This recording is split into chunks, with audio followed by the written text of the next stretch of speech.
Hello friends, welcome to English Literature. Here we are going to discuss our top 1000 English literatures questions friends. जैसा आपको पता है कि हम पीजीटी और टीजीटी एस्टेट की प्रिपरेशन कर रहे हैं, वहीं जो ये हमारे जो क्वेश्चंस हैं फ्रेंड्स वो स्क्रीनिंग एग्ज़ाम के लिए भी काफ़ी ज़्यादा इंपॉर्टेंट हैं फ्रेंड्स, और उसी के साथ साथ जो केवीएस एनवीएस है उसके लिए भी इक्वली इंपॉर्टेंट रहेंगे फ्रेंड्स। तो लेट्स स्टार्ट करते हैं बिना किसी तरीके। इससे पहले फ्रेंड्स हम चौसर वाली एज को कंप्लीट कर चुके हैं, और उसके बाद renaissance, romantic age, Victorian age, और अब हम करेंगे modern age of our English literature.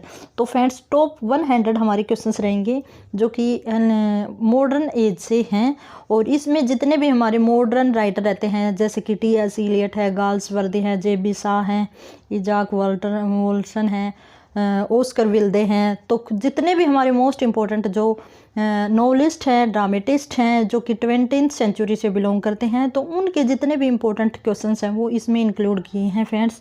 तो यहाँ हमारा जो फर्स्ट क्वेश्चन रहने वाला है वो है option first question is who succeeded queen Victoria after her death in 1901। अब कहा जाता है कि जो क्वीन विक्टोरिया थी उसी के नाम से जो हमारी 19वीं सेंचुरी थी उसका नाम था फ्रेंड्स, और क्वीन विक्टोरिया थी उसकी डेथ हो जाती है 1901 में। तो कहता है कि उसके बाद जो इंग्लैंड का थ्रोन था, जो सिंहासन था, उसको किसने सक्सीड किया था। तो फ्रेंड्स इसका जो करेक्ट आंसर होने वाला है वो है हमारा एडवर्ड 8। जो एडवर्ड 8 है उसने क्वीन विक्टोरिया के बाद इंग्लैंड की गद्दी को संभाला था। वहीं अगर बात करें तो जो एडवर्ड 8 हैं उनके बाद कौन आए थे, तो जॉर्ज 6 हैं वो आए थे इनके बाद। जॉर्ज 6 कब आते हैं फ्रेंड्स, उसकी अगर हम बात करें तो जो एडवर्ड 8 हैं वो 1936 तक रहे थे, और 1936 से 1952 तक 1936 से 1952 तक कौन रहते हैं, जॉर्ज 6 रहते हैं। तो आपको कई बार पूछ लिया जाता है जो इंग्लैंड की हिस्ट्री है उससे भी क्वेश्चंस, तो वो भी आपको पता होना चाहिए। अब नेक्स्ट चलते हैं सेकंड क्वेश्चन के ऊपर। What important act was passed in 1908। अब कहता है कि 1908 में कौन सा एक्ट है वो पास किया गया था। तो फ्रेंड्स उसकी अगर हम बात करें तो हमारा ऑप्शन नंबर 4 रहेगा, बिल्कुल ठीक। ओल्ड एज पेंशन एक्ट यहाँ पे हमारा पास किया गया था, जिसमें फ्रेंड्स 70+ जो मैन और वुमेन थे उनसे रिलेटेड ये पेंशन दी जाती थी उनको, जैसे आज के टाइम में दी जाती है 60+ जो हमारे लोग हैं, पीपल हैं इंडिया में। तो उस टाइम पे फ्रेंड्स जो 70+ जो पीपल थे उनको ये पेंशन दी गई थी। आगे चलते हैं नेक्स्ट क्वेश्चन के ऊपर। Which important bill was passed in 1914। अब कहता है कि 1914 में कौन सा बिल पास किया गया था। तो फ्रेंड्स उसकी अगर हम बात करें तो वो हमारा बिल रहता है home rule bill act. Home rule bill act है फ्रेंड्स, ये इससे पहले भी पास किया जा चुका है, जो कि पास किया गया है 1893 में, और उससे पहले भी एक बार 1885 में ये पास किया जा चुका है फ्रेंड्स। ठीक, आगे चलेंगे। Where angels fear to tread is a novel of. अब कहता है कि ये जो नॉवल दिया गया है, टाइटल दिया गया है, ये किसके द्वारा लिखा गया है, एक नॉवल है। तो फ्रेंड्स ये हमारा ई.एम. फोस्टर के द्वारा लिखा गया हमारा नॉवल है, जो कि फ्रेंड्स पोप का एक वर्क है, क्रिटिकल वर्क है, एन एसे ऑन क्रिटिसिज्म, उससे लिया गया है। जो ये टाइटल है ये किससे लिया गया है, पोप के एक वर्क से, एन एसे ऑन क्रिटिसिज्म से। ठीक है फ्रेंड्स, आगे चलते हैं। वर्स डे लिब्रे का मीनिंग क्या है। तो फ्रेंड्स ये जो हमारे इटालियन वर्ड होते हैं, लैटिन जो वर्ड होते हैं, उनका कई बार मीनिंग पूछ लिया जाता है, तो आपको ये भी बड़े ध्यान से करने हैं। तो कहता है कि इसका मीनिंग है वो क्या है। तो फ्रेंड्स इसकी अगर हम बात करें तो इसका मीनिंग है फ्री वर्स। और अगर हम फ्री वर्स की बात करते हैं तो फ्री वर्स और ब्लैंक वर्स की, तो ब्लैंक वर्स तो वो होता है फ्रेंड्स जिसमें मीटर और रिदम होती है, लेकिन फ्री वर्स होता है उसमें कोई भी रिदम मीटर नहीं होते हैं। जैसे ब्लैंक वर्स है उसमें पेंटामीटर पाया जाएगा, लेकिन वहाँ पे सीक्वेंस नहीं बनेगा लाइंस का, जो रिदम है उसका। लेकिन जो फ्री वर्स होती है उसमें रिदम और मीटर कुछ भी नहीं पाया जाता। तो यहाँ पे वर्से दे लिब्रे है, उसका मीनिंग है फ्री वर्स। आगे चलेंगे नेक्स्ट के ऊपर। ये आपकी लगभग 40 मिनट्स की ये क्लास रहेगी फ्रेंड्स, जिसमें हम कंप्लीट जो हमारी मॉडर्न एज है उसको कवर कर लेंगे। देखना 6th नंबर का क्वेश्चन है। Oscar Wilde worked as the editor of. अब कहता है कि ऑस्कर विल्डे हैं, उन्होंने एक एडिटर के रूप में भी काम किया है। तो किसका किया है, कौन सा एक न्यूज़पेपर इन्होंने निकाला है? तो फ्रेंड्स उसकी अगर हम बात करें तो हमारा ऑप्शन नंबर 4 रहेगा बिल्कुल ठीक, दी वुमेन्स वर्ल्ड। और फ्रेंड्स इसकी अगर हम बात करें तो ये 1887 से 1889 के बीच में ये पब्लिश करवाया जाता था। वहीं अगर हम बात करें तो ये क्रिटिक है वो शेरिडन के द्वारा, रिचर्ड शेरिडन के द्वारा निकाला गया एक जर्नल था। ठीक है फ्रेंड्स, और आगे चलते हैं हमारे नेक्स्ट क्वेश्चन के ऊपर, 7th नंबर के। At the dawn of modernism you can never tell portrays the contrast between generation and attitude who wrote the book. अब कहता है कि इस तरह के एक विचार दिए गए थे एक बुक में, जो कि किस किस के बारे में थे, जो हमारी जनरेशन है और उसका जो एटीट्यूड है उसके बीच में जो कंट्रास्ट दिखाया गया है, उस टाइप के व्यूज़ एक बुक में लिखे गए थे फ्रेंड्स। तो कहता है कि उस बुक को किसने राइट डाउन किया है? तो फ्रेंड्स इसकी अगर हम बात करें तो जे.बी. शाह है, वो हमारे मॉडर्न क्या माने जाते हैं फ्रेंड्स, ड्रामेटिस्ट माने जाते हैं, और इन्हें ही ये बुक लिखी है फ्रेंड्स। ठीक है, और इनकी अगर बर्थ की हम बात करें, जो जे.बी. शाह हैं, तो इनका बर्थ हुआ था 1856 में, इनका बर्थ हुआ था, 1925 में इनकी डेथ हुई थी। और फ्रेंड्स इनको नोबेल प्राइज़ दिया गया था, जो कि 1925 में ही दिया गया था। ठीक है फ्रेंड्स, आगे चलते हैं। जो गाल्सवर्दी हैं वो भी हमारे मॉडर्न राइटर माने जाते हैं, नॉवेलिस्ट माने जाते हैं फ्रेंड्स, और इनको भी नोबेल प्राइज़ मिला है, जो कि 1932 में मिला है गाल्सवर्दी को। ठीक है, तो आपको पता होना चाहिए, कई बार जो नोबेल प्राइज़ है उनसे भी क्वेश्चन हैं वो पूछ लिए जाते हैं। नाउ नेक्स्ट चलते हैं। वेसेस a place in England is invariably associated with one of the dominant novelists of the modern era who is the novelist। अब कहता कि जिस तरह हमारे R.K. नारायण का एक होम टाउन, या हम कह सकते हैं कि एक फिक्शनल प्लेस है फ्रेंड्स, ठीक है, मालगुडी, उसी तरह जो टॉमस हार्डी है उनका भी एक प्लेस है वेसेस। ठीक है, तो ये किसका रहता है?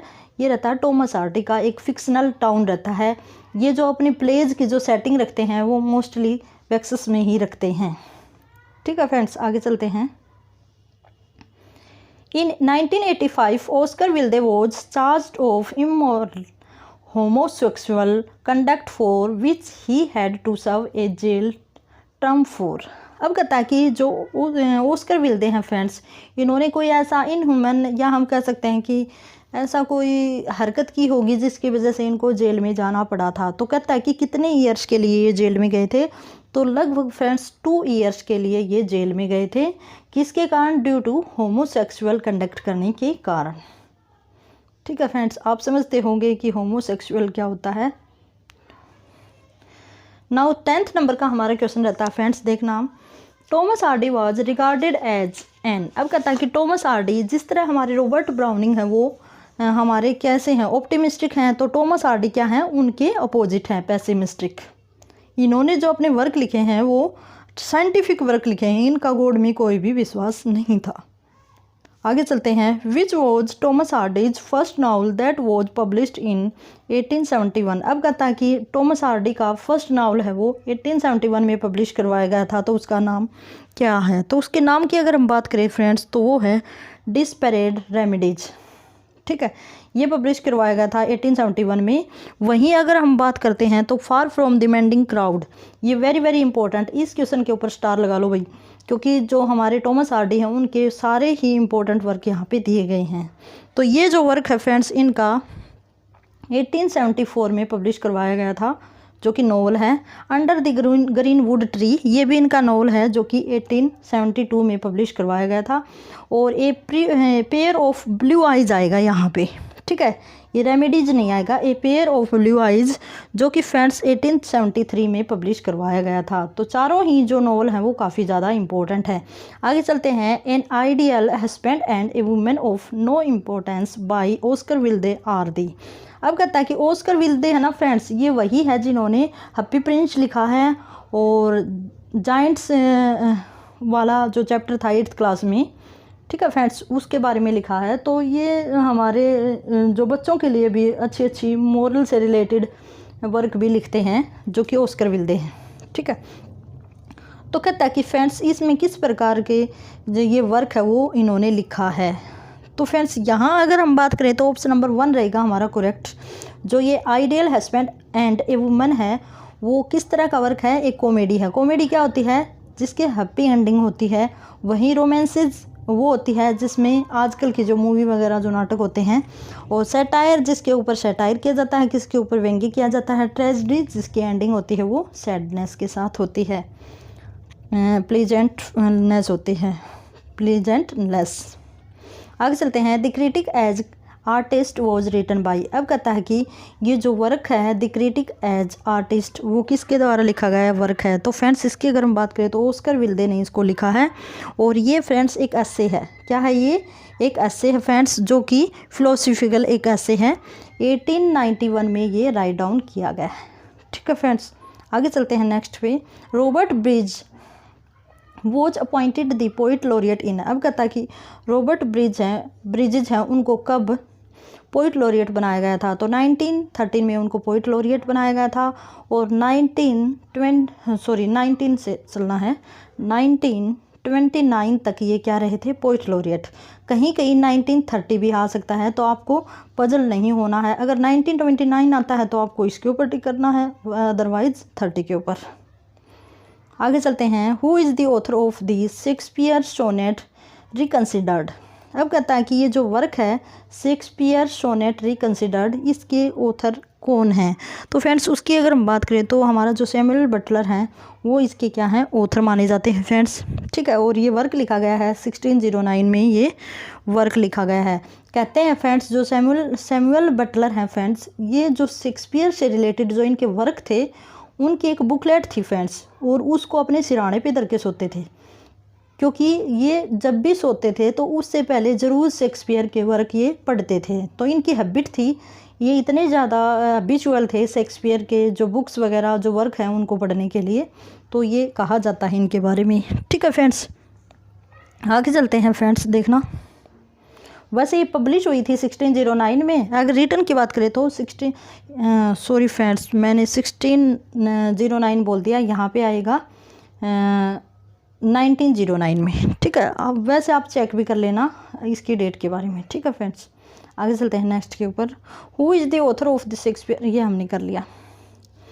George more was an. अब कहता कि जॉर्ज मोरे हैं वो किस प्रकार की या किस देश से रिलेट करते हैं। तो फ्रेंड्स हम देखते हैं कि जॉर्ज मोरे हैं वो क्या हैं, एक आयरिश नॉवेलिस्ट हैं जॉर्ज मोरे। और वहीं अगर इनके बर्थ की बात करते हैं तो 1852 में इनका क्या हुआ था, बर्थ हुआ था। डेथ की बात करें तो 1933 में इनकी डेथ हुई थी। आगे चलते हैं। Confessions of a young man and conversations in Ebury Street वो आर दी वर्क ऑफ। अब कहता है कि ये जो वर्क दिखाए गए हैं, 2 वर्क, ये किसके द्वारा लिखे गए वर्क हैं। तो फ्रेंड्स उसकी अगर हम बात करें तो यहाँ पे हमारा जॉर्ज मोरे आंसर होने वाला है। जॉर्ज मोरे ने इनको लिखा है। आगे चलते हैं। Name of the English novelist who was a realist and who was greatly influenced by the French novelist जोला एंड फ्लोबर्ट। अब कहता है कि यहाँ हमें ये बताना है कि कौन सा ऐसा नॉवेलिस्ट है जो फ्रेंच नॉवेलिस्ट जोला और इलोबर्ट से प्रभावित था। तो फ्रेंड्स उसकी अगर हम बात करें तो जॉर्ज मोरे ही इसका आंसर होने वाला है। ठीक है, जॉर्ज मोरे ही इनसे काफ़ी ज़्यादा इन्फ्लुएंस थे। आगे है। Which novel with strength sitting did Joseph Conrad right when he was 40। अब कहता है कि जोसेफ कॉनराड के द्वारा लिखा गया एक नॉवल है फ्रेंड्स, जो कि स्ट्रेन में उसकी सेटिंग रखी गई है, और जो जब वे 40 ईयर्स के थे। तो उसका नाम हमें बताना है। तो फ्रेंड्स इसके नाम की अगर हम बात करेंगे तो इसका आंसर होगा एल्मेरेज फोली। यहाँ पे हमारा ऑप्शन नंबर बी रहेगा बिल्कुल correct. Which of the following is not written by Joseph Conrad. Joseph Conrad के द्वारा कौन सा वर्क यहाँ पे नहीं लिखा गया है। तो फ्रेंड्स उसकी अगर हम बात करेंगे तो द व्हील्स ऑफ चांस ये लिखा गया है जी.एच. वेल्स के द्वारा। जी.एच. वेल्स के द्वारा लिखा गया है। ये जोसेफ कॉनराड के द्वारा नहीं लिखा गया है। बाकी लॉर्ड जिम विक्ट्री और द शैडो लाइन है वो मोस्ट इंपॉर्टेंट वर्क माने जाते हैं जोसेफ कॉनराड के। आगे चलेंगे। Name the novel of Joseph Conrad which is set in an imaginary south American state. अब कहता है कि कौन सा ऐसा नावल है जो कि जोसेफ कॉनराड का है और जिसकी सेटिंग है वो एक इमेजिनरी साउथ अमेरिकन स्टेट की सेटिंग में लिया गया है या उसकी जो सेटिंग है वो रखी गई है। तो फ्रेंड्स उसकी अगर हम बात करेंगे तो हमारा ऑप्शन नंबर फर्स्ट रहेगा बिल्कुल ठीक। नोस्ट्रोमो है वो लिखा गया है फ्रेंड्स और इसकी जो सेटिंग है वो एक इमेजिनरी एक फिक्शनल स्टेट की रखी गई है। आगे चलते हैं नेक्स्ट पे। Who among the following was never a poet laureate. अब कहता कि इनमें से कौन सा बंदा एक ऐसा है जो कभी भी पोइट लॉरिएट नहीं बना है। तो फ्रेंड्स उसकी अगर हम बात करेंगे तो हमारा ऑप्शन नंबर सी रहेगा बिल्कुल करेक्ट। सर हेनरी न्यूबोल्ट हैं वो कभी भी क्या नहीं रहे हैं पोइट लॉरिएट। वहीं अगर हम बात करते हैं फ्रेंड्स तो लॉर्ड टेनिसन है वो 1850 में पोइट लॉरिएट बने थे आफ्टर वर्ड्सवर्थ। रॉबर्ट ब्रिजेट हैं वो भी हमारे पोइट लॉरिएट बने हैं 1913 में, ठीक है। और 1913 में रॉबर्ट ब्रिजेट बनते हैं फ्रेंड्स। वहीं जो लास्ट वाला हमारा पता है जॉन मासफील्ड, ये रॉबर्ट ब्रिजेट के बाद पोइट लॉरिएट बने हैं ब्रिजेस, ठीक है फ्रेंड्स। यहाँ पे ये स्पेलिंग थोड़ी सी बाई मिस्टेक इसकी प्रोनाउंसिएशन गलत हो जाती है फ्रेंड्स, यहाँ पे ब्रिजेस है, ठीक है फ्रेंड्स, आप एडजस्ट कर लिए कीजिएगा। George Bernard Shaw belong to a Protestant middle class family of. अब कहता है कि जॉर्ज बर्नार्ड शो हैं वो किस फैमिली से बिलोंग करते हैं। तो फ्रेंड्स उसकी अगर हम बात करें तो ये आयरलैंड से बिलोंग करते हैं जो कि जॉर्ज बर्नार्ड शो हैं, ठीक है। आगे चलते हैं। The countess Cathleen Y W Yeats is an. अब कहता है कि ये जो वर्क है ये क्या है, पोइटिक प्ले है, ऐसे है, एलिजी है और नोवेल है। तो फ्रेंड्स इसका आंसर होगा पोइटिक प्ले है। पोइटिक प्ले क्या होता है जो कि पोइम की फॉर्म में लिखा जाता है जिसको हम क्या नहीं कर सकते, परफॉर्म नहीं कर सकते, ठीक है फ्रेंड्स। और ऐसे होता है इसको भी हम परफॉर्म नहीं कर सकते, इसको भी हम ओनली रीड कर सकते हैं। एलिजी होती है वो किसी की डेथ होने पर मोहन सॉन्ग होती है और नोवेल होता है वो भी एक क्या होता है नैरेटिव वर्क होता है जिसको हम पढ़ते हैं। आगे है Bernard Shaw got the Nobel prize for literature in 1925। अब कहता है कि बर्नार्ड शॉ को नोबेल प्राइज मिला था 1925 में, तो वो किस वर्क को लेकर मिला था। तो फ्रेंड्स इसका आंसर होगा सेंट जॉन को लेकर मिला था। और जो ये सेंट जॉन है फ्रेंड्स ये इन्होंने 1923 में लिखा था। कब लिखा था, 1923 में। और बाकी जो वर्क हैं वो भी इनके हैं, Pygmalion, man and Superman, the Apple cart, ये भी बर्नार्ड शॉ के ही वर्क हैं।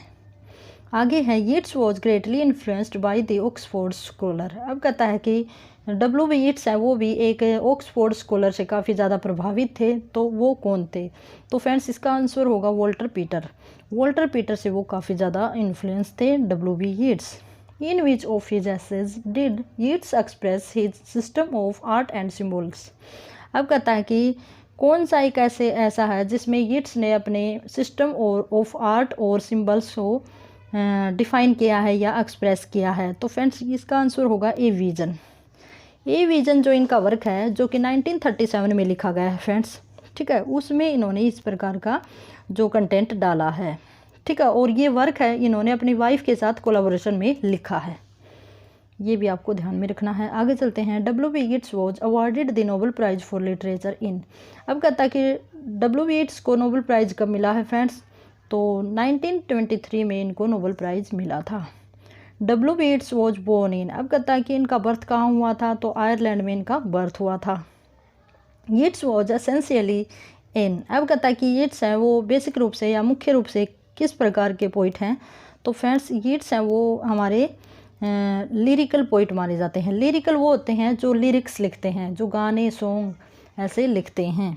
आगे है in the tower written by W B Yeats what is the name of the tower. अब कहता है कि एक पोइम लिखी गई है भाई जो कि टावर नाम से लिखी गई है, तो उसमें जो टावर है उसका नाम क्या है, तो उस टावर का नाम है friends Norman tower, option number B.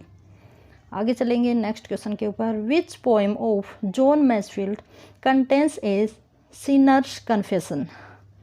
अब कहता है कि जॉन मैसफील्ड का एक वर्क है फ्रेंड्स सिनर्स कन्फेशन, जिसमें दिखाया गया है एक पोएम है, तो उस पोएम का नाम है वो क्या है। तो फ्रेंड्स यहाँ पे हमारा ऑप्शन नंबर 4 रहेगा बिल्कुल ठीक।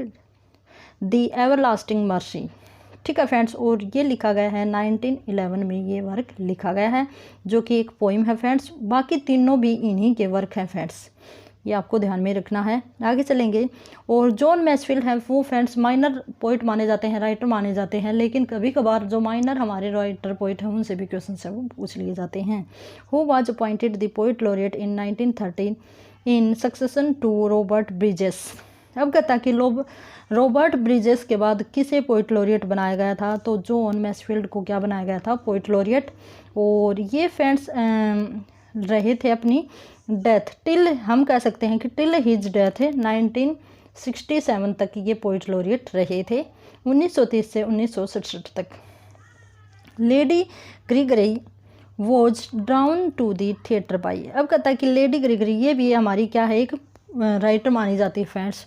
और इन्होंने भी जो एक थिएटर बनाया गया था एबी थिएटर, जो कि W.B. Yeats के द्वारा बनाया गया था फ्रेंड्स, उसके लिए ड्रॉ किया था। मीन्स कुछ इन्होंने भी भाई डिज़ाइन तैयार किए होंगे या कोई थीम वगैरह कुछ इस तरह का किया होगा। तो कहता है कि ये वो थिएटर किसके द्वारा बनाया गया था, तो W.B. Yeats ने उस थिएटर को इस्टेब्लिश किया था। आगे है 35 नंबर का हमारा question. Ezra pound was an. अब कहता कि इजरा पाउंड है वो कैसी राइटर है, पोइट है, नॉवेलिस्ट है, तो फ्रेंड्स इसका करेक्ट जो आंसर होगा वो होगा अमेरिकन पोइट है, ठीक है। इजरा पाउंड काफ़ी इंपॉर्टेंट मानी जाती है। इजरा पाउंड है वो अमेरिकन इंग्लिश लिटरेचर में friends. Ezra Pound lived in London from. अब कहता है कि इजरा पाउंड है वो लंदन में कब से कब तक रही थी, तो फ्रेंड्स ऑप्शन नंबर बी रहेगा हमारा करेक्ट। 1908 से 1920 तक वो लंदन में रही थी। Who wrote the popular poem Sea Fever. अब कहता है कि जो ये पॉपुलर पोएम है, ये कलेक्शन है फ्रेंड्स पोएम्स का, सी फीवर, ये किसके द्वारा लिखा गया है, तो फ्रेंड्स ये हमारा जॉन मासफील्ड के द्वारा लिखा गया वर्क है। और जॉन मासफील्ड है वो फ्रेंड्स इंग्लिश पोइट माने जाते हैं जिन्होंने इस कलेक्शन को लिखा है, जो कि 1902 में पब्लिश करवाया गया था। आगे चलेंगे। In which year was John Galsworthy awarded the Nobel prize for literature. अब कहता है कि गाल्सवर्दी को नोबेल प्राइज़ कब मिला था, तो फ्रेंड्स 1932 में इनको नोबेल प्राइज़ दिया गया था। The play justice is a satire on. अब कहता है कि जो ये प्ले लिखा गया है, जो ये वर्क लिखा गया है फ्रेंड्स जस्टिस, जो कि गाल्सवर्दी का ही है, ये किसके ऊपर सैटायर है, तो फ्रेंड्स ये हमारा ऑप्शन नंबर सी रहेगा correct. The system of legal trial के ऊपर। जो हमारी हम कह सकते हैं कि जो हमारा जस्टिस है, ठीक है, और जो हमारे लीगल रूल्स हैं उन्हीं को लेकर ये सैटायर किया गया है गाल्सवर्दी के द्वारा। Name Walter de la Mare's anthology of fairy tales for adult. अब कहता है कि नेम बताना है, जो कि राइटर है हमारे वॉल्टर डेला मारेज, इन्होंने एक एंथोलॉजी लिखी थी फ्रेंड्स। तो वो किसके लिए लिखी थी, बच्चों के लिए लिखी थी, अडल्ट जो बच्चे हैं उनके लिए। तो कहता है कि उसका नेम क्या है, तो उसका नेम है लव, ऑप्शन नंबर ए। आगे चलेंगे नेक्स्ट के ऊपर। T.S. Eliot was born in.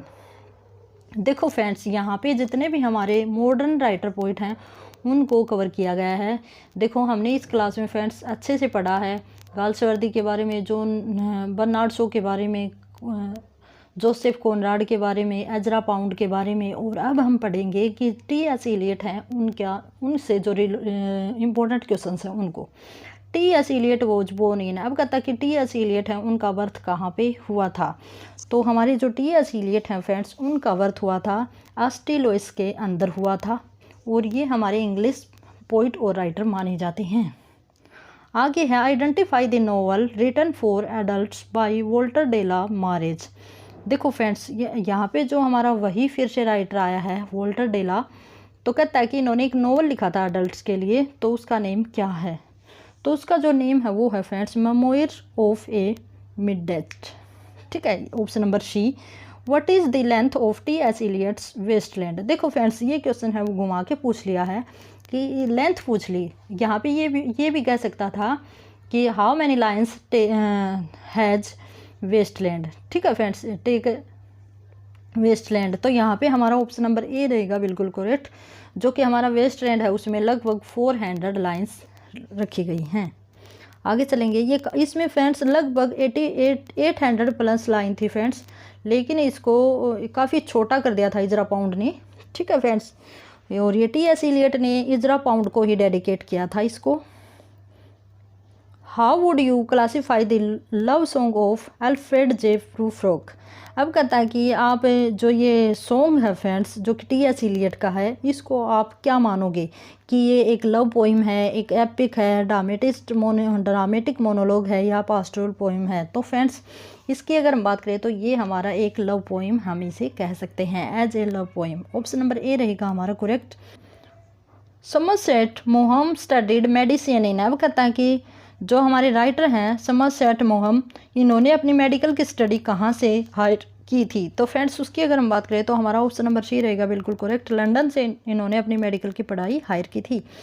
Who wrote the poem Sweeney among the nightingales. अब कहता है कि ये जो पोइम है ये किसने लिखी है। तो फ्रेंड्स इसकी अगर हम बात करें तो हमारा ऑप्शन नंबर ए रहता है बिल्कुल ठीक। ये हमारी माइनर पोइम हम कह सकते हैं कि जो कि टी.एस. इलियट की है। Ash Wednesday is predominantly a dramatic lyric in. अब कहता है कि ये जो आज वेडनेसडे है ये भी हमारे टी.एस. इलियट के द्वारा लिखी गई एक पोइम है फ्रेंड्स। तो कहता है कि ये कितने पार्ट्स में डिवाइड की गई है। तो फ्रेंड्स ये 6 पार्ट में डिवाइड की गई है जो कि 1930 में लिखी गई है। ओके फ्रेंड्स आगे चलते हैं।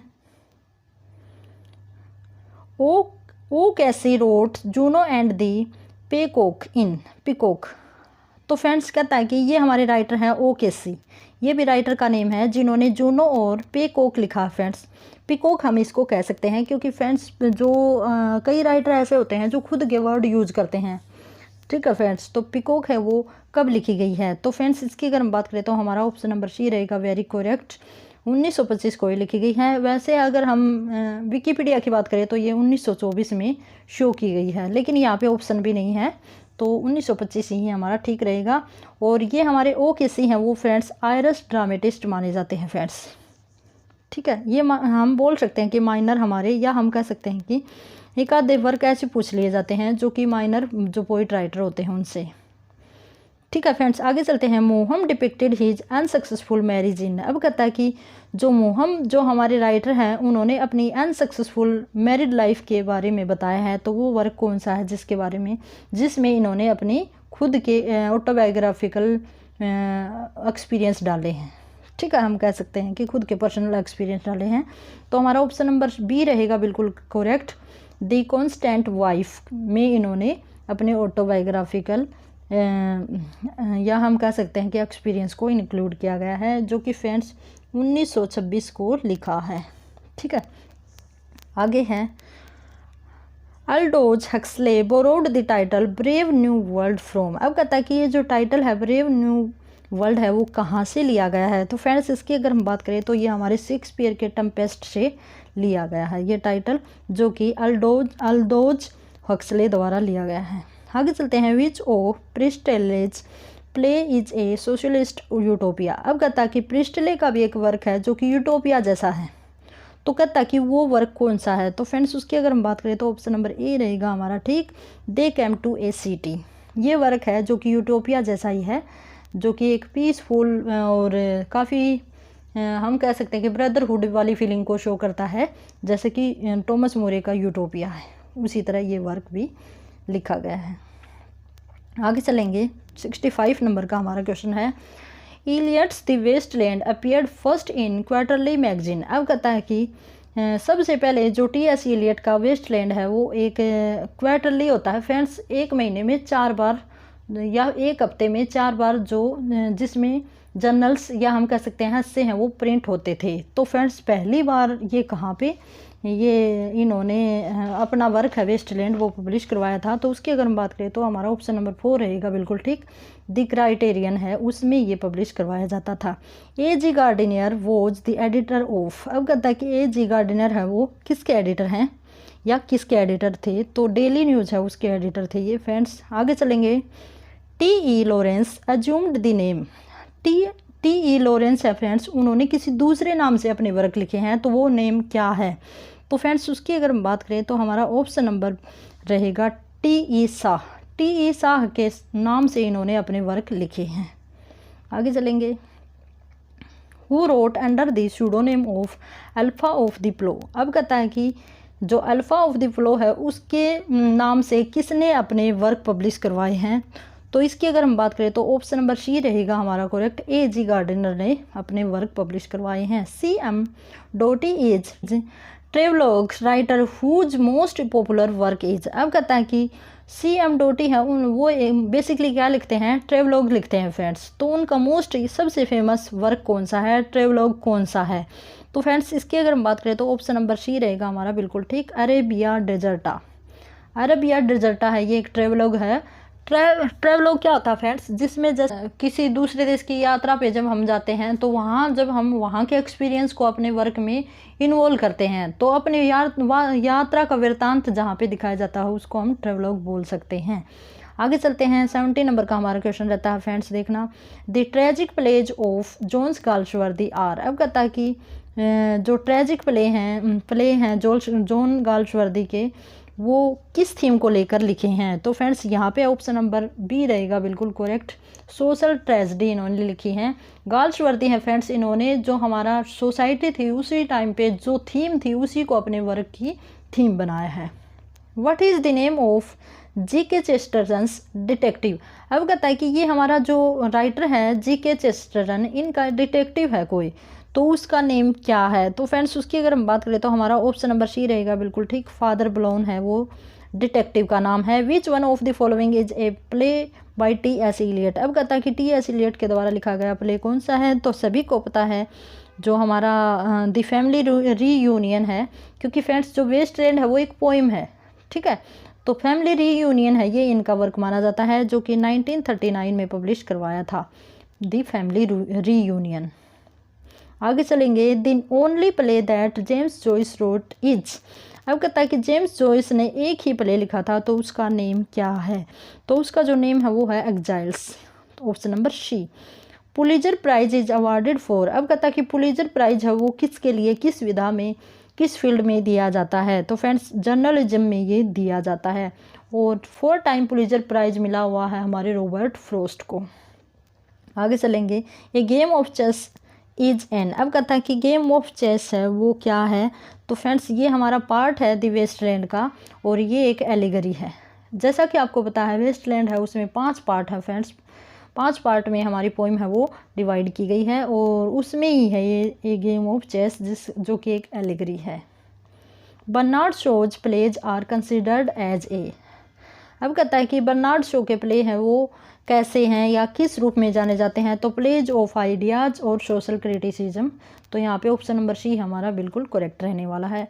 The term new critics was used for the first time by. अब कहता है कि न्यू क्रिटिक जो टर्म है फ्रेंड्स वो सबसे पहले किसने यूज की है। तो फ्रेंड्स यहाँ पे हमारा करेक्ट आंसर रहेगा I.A. रिचर्ड्स के द्वारा ये टर्म यूज की गई है। Which of the following is a characteristics of James Joyce style. अब कहता है कि जेम्स जॉयस की हमें स्टाइल बतानी है कि कौन सी है। तो फ्रेंड्स यहाँ पे ऑप्शन नंबर 1 है हमारा न्यू प्राइवेट वोकेबलरी, तो ये भी हमारी कैरेक्टरिस्टिक है, और शार्डोमिक ह्यूमर है वो भी है, और ब्रोकन नैरेटिव है वो भी है। तो ऑल ऑफ दी अबो आएगा। यहाँ हम बात करें तो ब्रोकन नैरेटिव वो होती है जैसे हम कोई नरेट कर रहे हैं कोई कहानी और उसके बीच में हम बिना किसी बात रुक जाते हैं, तो उसको हम ब्रोकन नैरेटिव कहते हैं। शार्डोमिक ह्यूमर वो होता है जिसमें किसी का मजाक उड़ाया जाता है, और न्यू प्राइवेट वोकेबलरी आपको पता ही है, खुद के वर्ड यूज करना। आगे चलेंगे। हमारा 79 नंबर का क्वेश्चन है when was principles of literary criticism published. अब कहता है कि ये जो वर्क है प्रिंसिपल ऑफ लिटरेरी क्रिटिसिज्म वो कब पब्लिश करवाया गया था। तो फ्रेंड्स 1925 में पब्लिश करवाया गया था, जो कि I.A. रिचर्ड द्वारा लिखा गया है। और वहीं क्रिटिसिज्म की अगर हम बात करें तो क्रिटिसिज्म के फादर हैं वो जॉन ड्राइडन माने जाते हैं। Vicky Collins is. अब कहता है कि विक्की कॉलिंस हैं वो क्या हैं। तो विक्की कॉलिंस हमारे एक डिटेक्टिव नॉवेलिस्ट माने जाते हैं। यहाँ से इस तरह के भी क्वेश्चंस पूछे जाते हैं। Who among the following refused the Nobel price. अब कहता है कि सबसे पहले देखो, वैसे तो 7 ऐसे हमारे पोइट राइटर हैं जिन्होंने नोबेल प्राइज़ के लिए मना किया था, रिफ्यूज़ किया था। तो पहले भी हैं ये, यहाँ पे जो हमारे राइटर हैं वो मेंशन किए गए हैं। तो कहता है कि नोबेल प्राइज़ के लिए सबसे पहले किसने मना किया था। तो फ्रेंड्स यहाँ पे हमारा आंसर होगा जीन पॉल सार्ट्रे।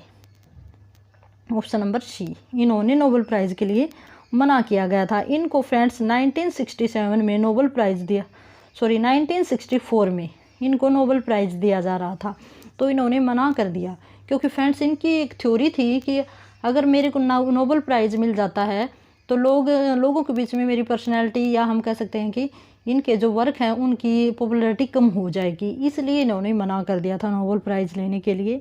आगे चलते हैं नेक्स्ट क्वेश्चन के ऊपर। The Irish national literary society was founded by. अब कहता कि आयरिश नेशनल लिटरेरी सोसाइटी है वो किसके द्वारा फाउंड की गई थी? तो फ्रेंड्स W.B. येट्स के द्वारा। जितने भी हमारे आयरिश थिएटर हैं, सोसाइटी हैं, वो W.B. येट्स के द्वारा ही फाउंडेड की गई हैं। तो फ्रेंड्स 1892 में ये फाउंड की गई थी, और इसका एक और नाम है the Irish national literary society. ठीक है, तो फ्रेंड्स ये हमारे येट्स के द्वारा फाउंड की गई थी।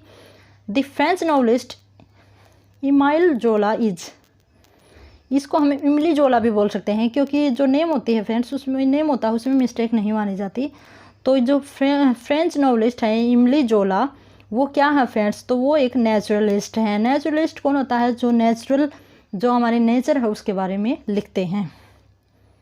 ए फ्लैट करेक्टर इज, अब कहता है कि फ्लैट करेक्टर है वो क्या होता है? तो यहाँ पे ए टाइप और 2 डायमेंशनल, ये भी इसके करेक्टरिस्टिक्स है। One without much individualizing details, a single ideals and quality. तो ऑल ऑफ दी अबो हमारा आंसर होगा। Whose disciples were D.H. Lawrence, Somerset Maugham and G.H. Wells. अब कहता कि ये तीनों किसके शिष्य माने जाते हैं? तो ये हमारे सैमुअल बटलर के शिष्य माने जाते हैं। इन्होंने जो फॉलो किया है वो सैमुअल बटलर को किया है। आगे चलते हैं हमारे नेक्स्ट क्वेश्चन के ऊपर।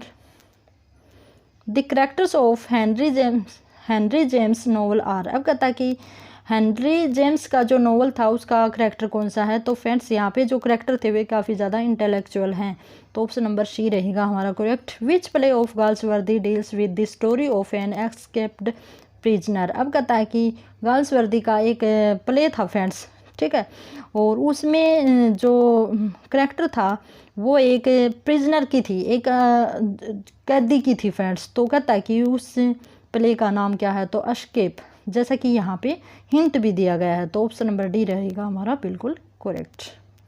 आगे है besides being a novelist E.V. Lucas was also. Beside होता है के साथ, बिसाइड्स एस लगाया है ना फ्रेंड्स यहाँ पे एस, तो के साथ। अगर यहाँ पे एस के बिना आता बिसाइड तो पास में। तो कहता है कि E.V. लुकास है वो एक नॉवलिस्ट होने के साथ और क्या है? तो फ्रेंड्स ये एक असिस्ट भी हैं। आगे चलते हैं। The phrase religion of blood is associated with. अब कहता है कि रिलीजन ऑफ ब्लड है वो किसके साथ जुड़ा हुआ एक फ्रेज है? जैसे माइटी लाइन्स है वो हमारे मार्लो के साथ जुड़ी हुई लाइन्स हैं, तो ये हमारी D.H. लॉरेंस के साथ जुड़ी हुई लाइन्स हैं। I.A. Richards wrote the meaning of meaning with. अब कहता है कि द मीनिंग ऑफ मीनिंग है वो I.A. रिचर्ड के द्वारा लिखा गया एक वर्क है, जो कि 1923 में लिखा गया वर्क है। तो कहता है और किसके कोलैबोरेशन में इन्होंने ये वर्क लिखा है? तो फ्रेंड्स ये हमारे C.K. ओडन के द्वारा भी लिखा गया है, मीन्स दोनों ने कोलैबोरेशन में इस वर्क को लिखा है। ठीक है फ्रेंड्स, और इसी के साथ हमारे ये 90 क्वेश्चंस कंप्लीट हुए फ्रेंड्स। किसी भी प्रकार की कोई क्वेरी हो तो आप कमेंट बॉक्स में डालना। अब हम कंटिन्यू रखेंगे हमारी NCERT को भी और साथ ही साथ हमारे लिटरेचर की सीरीज़ को भी। तो friends best of luck and have a good day.